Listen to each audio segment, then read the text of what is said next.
Culturally responsive teaching in special education. Have you ever sat in a classroom with a student on your caseload and thought, I have tried everything with this child, and nothing sticks? You change the worksheet, you change the seat, you call home, you write the behavior plan, and still they either shut down, explode, or just stare at you like you are speaking another language. Here's the uncomfortable truth. Sometimes it is not just a behavior problem or a disability problem. Sometimes it is a culture problem.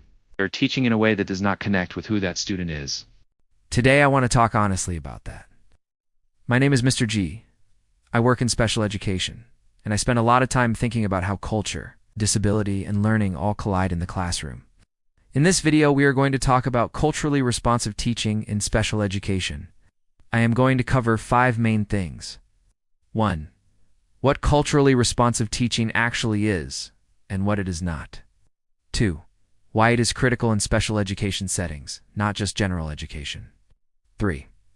Practical classroom moves you can try this week. 4.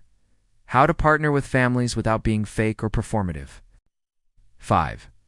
A simple challenge for you to take on after you finish this video. So if you work with students who have IEPs, behavior plans, or learning differences, and you feel like something is still missing, stay with me. Let us start with the basic question. What is culturally responsive teaching? The simplest way I put it is this. It is teaching that takes who the student is, where they come from, and how their community works, and uses that as a resource instead of treating it as a problem. That means we think about language, family structure, beliefs and values, community norms. History and experiences with school and authority. A lot of people hear the phrase and think it is just about adding a holiday poster or doing a culture day in February. That is not it. Culturally responsive teaching is not. Lowering expectations because a student comes from a particular background. Letting everything slide because you are afraid to offend parents. Throwing in one story from a different culture and saying the job is done. It is also not a political performance. It is day-to-day, lesson-to-lesson decisions that say, I see who you are, and I am going to teach in a way that honors that and builds on it. Think of it like this. You can either make a student fight through both a cultural barrier and a learning barrier, or you can remove the cultural barrier so you only have to address the learning barrier. Now let us talk about why this hits different in special education. Students from minority cultures are often over-identified, for certain disability labels under-identified, for others misunderstood when it comes to behavior and communication. If a student's normal way of speaking, moving, or showing respect does not match what the school expects, that student can quickly get labeled as defiant, inattentive, or oppositional. Add on a learning difficulty, and suddenly that child is the problem student everywhere they go. Here is a real pattern you see in schools. A student is quiet, avoids eye contact, barely speaks in class. Teachers say they are unmotivated, rude, or not trying. But in their culture, children are taught not to speak unless asked directly, not to challenge adults, and not to draw attention to themselves. If we do not understand that we build an intervention that punishes the very behavior that their family might see as respectful. On the other side, some students come from very expressive, loud, high-energy households. They talk with their hands, interrupt each other, move around a lot. School reads that as disruptive. Suddenly, behavior plans, referrals, maybe even suspensions start piling up. Special education should not be the place where culture is constantly punished. It should be one of the safest places in the building for a student to be fully themselves and still get support. That is why culturally responsive teaching is not an extra, it is core. Let us get into the part that actually helps you tomorrow morning. I will break the strategies into 4 areas.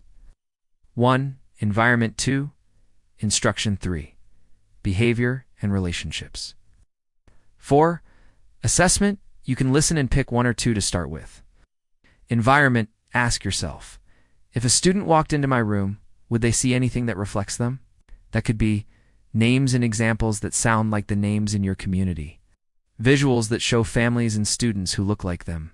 Class norms that are co-created with students instead of only teacher-written rules. You do not need to wallpaper the room in flags and posters. Sometimes it is as simple as putting up a problem-solving poster that uses their local places or foods as examples. Instruction. This is where you can make some big changes without spending money. A few ideas. First, Connect content to real-life situations in their community. If you are teaching reading comprehension, use short texts that talk about things your students actually know. Even a word problem in math can use locations or situations they recognize. Second, vary the way students can respond. Some cultures are not big on students speaking out in front of the whole class. Give options. Turn and talk with a partner. Write it first, then share. Use whiteboards for silent answers. Third, build on their existing strengths. Maybe a student struggles to write but can tell a rich story verbally. Let them record their answer first, then work with them to turn that into writing. You are not ignoring the skill they need to build. You are using what they already have to get there. Culture shows up very strongly here. One simple move. Before you label a behavior as disrespectful, ask yourself, is this universally disrespectful, or just not how I was raised? Tone of voice, eye contact, physical distance, these all vary. Here are some practical steps. Greet students at the door by name. Take 3 seconds to connect as a human before you correct as a teacher. Learn at least one thing about each student, home life, that has nothing to do with school, hobby, a sibling, a favorite music genre. When a behavior issue happens, ask one curiosity question before you respond. For example, what was going on just before you did that? How would your family see what happened here? You are not excusing the behavior. You're trying to understand the meaning behind it. Assessment. Finally, how you check for understanding. If every assessment is a long written task, you are not just measuring the concept. You're measuring language, writing style, and how comfortable a student is with school communication. Give multiple ways for students to show what they know. They can. Explain the concept out loud while you note key points. Draw a diagram or timeline. Act out a scenario, especially for social skills. Use vocabulary from their own world first, then connect it to academic terms. The goal is still mastery of the standard. You are just clearing out the cultural noise that gets in the way. None of this works if you treat families like an add-on. You do not need to become best friends with every parent. You do need to show respect and genuine curiosity. Here are some moves. First, when you call home, do not only call for problems. Make at least one quick positive contact before the first big behavior call or IEP issue. It can be 30 seconds. I just wanted you to know your child helped another student today. I saw it and appreciated it. Second, ask families questions that give you useful information. You can say, when your child was younger, what helped them calm down? Are there topics or examples that would be sensitive or uncomfortable for your family? What is one thing you wish teachers understood about your child? Third, respect their expertise. They have been teaching this child far longer than you have. You bring professional knowledge and training. They bring life knowledge. Both of those come together. Your interventions make more sense. I know this can feel like a lot, so let me make it simple.